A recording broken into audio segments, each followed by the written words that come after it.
The state's top criminal court today tossed out the last remaining criminal charge against former Governor Rick Perry. As KXAN's Rachel Glazer shows us, it was an abrupt end to the legal troubles Perry has been facing for the past 18 months.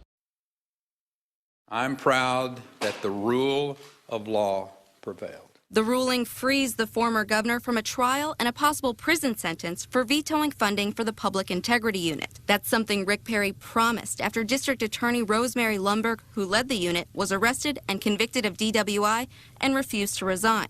Justice hasn't been done here. Craig McDonald is the director of the Texans for Public Justice, the group that filed the complaint against Perry. He says the court's ruling is disappointing, but not surprising. I think the court handed him a get-out-of-jail-free card today. The state's Criminal Court of Appeals determined the statute that outlaws abuse of power by Texas governors did not apply to this case and tossed the abuse of power charge against Perry before any evidence was presented. This means that criminals can be tried and they can appeal their case before the facts are even brought out in court.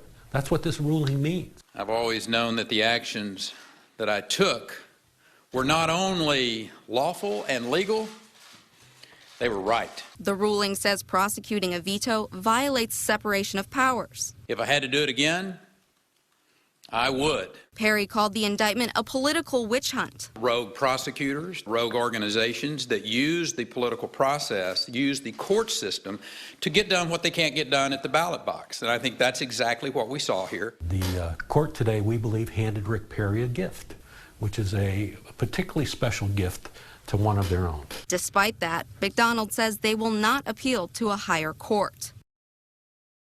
Before today's ruling, a Travis County grand jury and the special prosecutor who saw the evidence handed the case up to the Criminal Court of Appeals to push forward with the charges. We reached out to Rosemary Lumberg today, but she declined to comment.